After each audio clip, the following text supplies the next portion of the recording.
ABC 10 News at 11 starts now. People around them are passing away, and it just feels like a very helpless situation. San Diegans sending their thoughts abroad. India is seeing such a significant rise in coronavirus cases and deaths. The Biden administration is set to restrict travel there. Good evening. Thank you for joining us on this busy Friday night. I'm Steve Atkinson. And I'm Kimberly Hunt.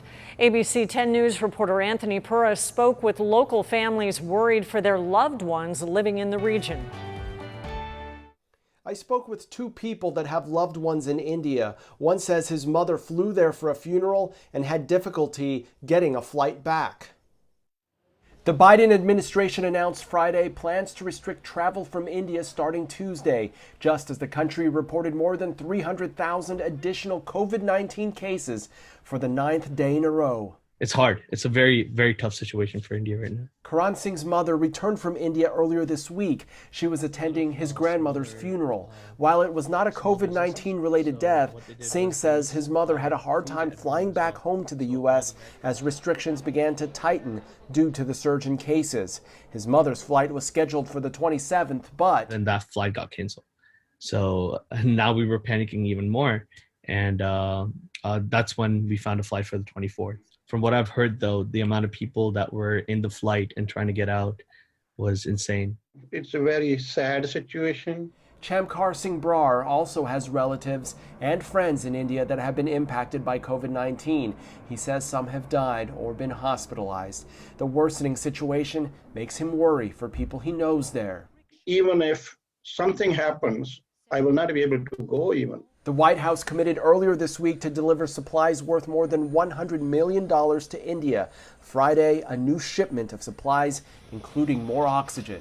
It feels like it's just like a very doomed situation. If they could get some help along the lines of ventilators or oxygen, that I feel would be the thing that would really help. Anthony Pura, ABC 10 News. Locally, there were just under 200 new COVID cases reported today. There have been more than 276,000 COVID infections in San Diego County since the pandemic began. The county also reported 2 more COVID-related deaths today. More than 3,700 San Diegans have lost their lives to this virus. Tonight, people gathered near the spot where a homeless man was shot and killed by an Escondido police officer more than a week ago. The community held tonight's vigil to remember Stephen Olson. Escondido police say that they received a call last week about a man hitting cars with a metal pole. The department released body camera video earlier this week showing what led up to the shooting. In addition to tonight's vigil, people have also protested the shooting outside the Escondido Police Department. Tonight, a 5th Navy medic could face charges in connection to the shooting death of another medic that happened on a Southern California Marine base. ABC 10 News investigative reporter Jennifer Kastner has more on what the victim's family has called a cover-up.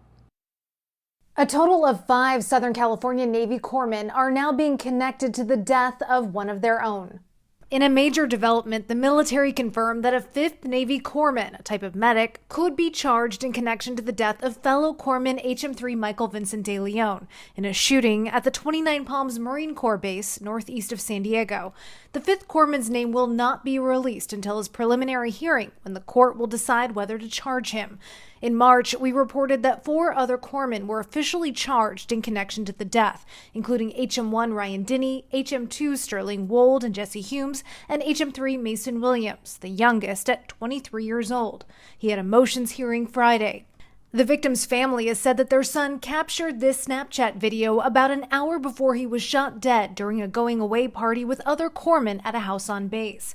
The prosecution has said that the corpsmen were drinking and dry-firing guns, simulating their discharge without any live ammo before a fatal round was fired. The victim's family has alleged a cover-up after we confirmed through sources with close military ties that their son's death was being investigated as a homicide, not a suicide, like they said they were first led to believe. The preliminary hearing for the 5th corpsman was supposed to happen next Monday. Friday, it got pushed back to June without explanation. Jennifer Kastner, ABC 10 News. Amazing grace. Family and friends held a vigil tonight to remember Carmen Hicks, a Spring Valley mother shot to death in front of her husband and 4-year-old daughter Saturday night. Dozens came to Berry Street Park in Lemon Grove to remember a woman who was a wife, a mother, a sister, a daughter, and a friend to many. Hicks was in the passenger seat of a parked car with her husband when shots rang out, hitting her several times.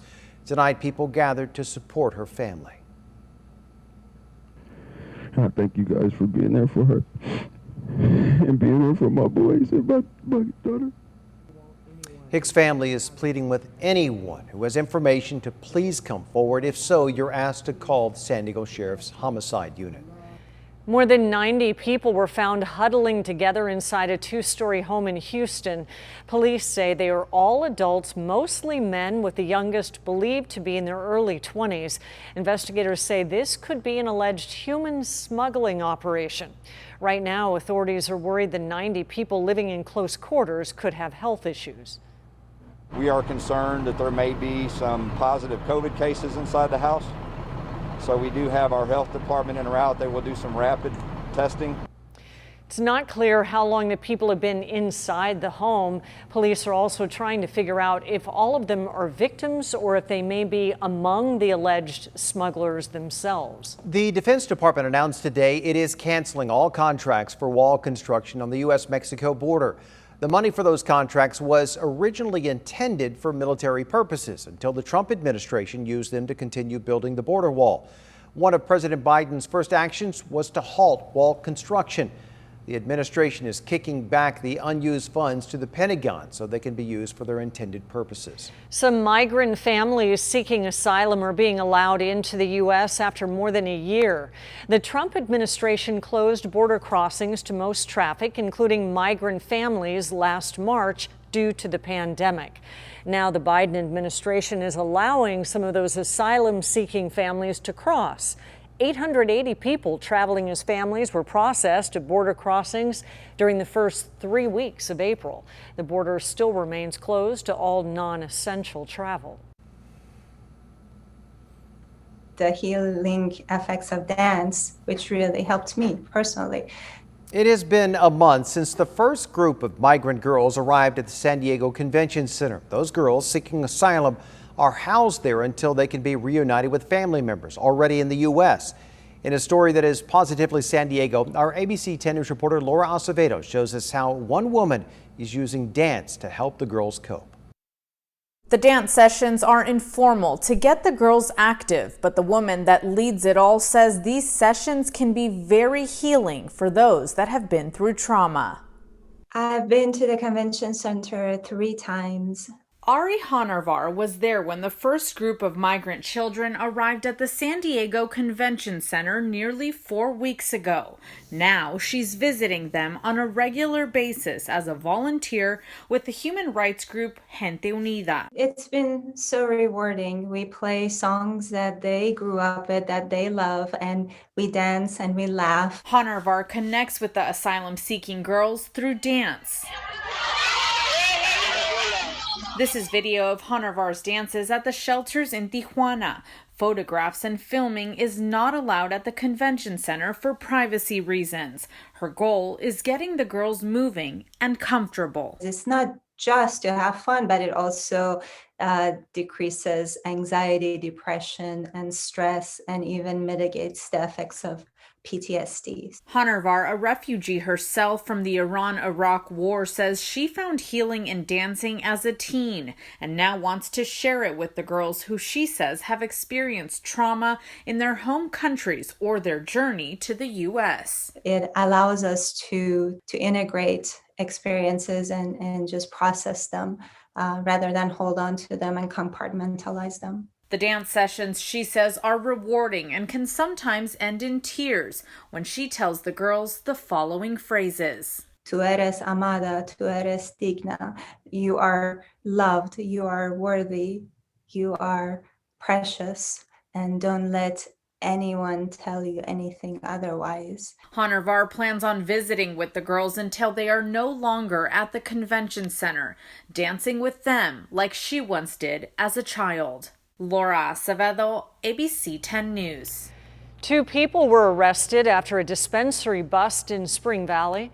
The sheriff's department served a search warrant early this morning in the 500 block of Grand Avenue. The raid turned up about 74 pounds of marijuana, 195 pounds of THC-infused edibles, and much more. Investigators say they found walls of edibles which falsely appeared to be name brand candies and chips. They say it's not uncommon for dispensaries to market these products to children. Text messages on the phone of a San Diego man arrested on weapons charges last summer has led to an extremist group and the conviction of a Georgia sheriff's deputy. The Union Tribune reports that when the FBI went through the unnamed San Diego man's phone, they found group texts from an extremist organization. In those texts, they found a now former Georgia sheriff's deputy making violent and racist remarks, as well as offering to provide weapons to group members. On Wednesday, that former deputy pled guilty to illegal firearm charges. The DOJ says he was in possession of unregistered weapons, silencers, and a machine gun, and kept many of them inside his police car.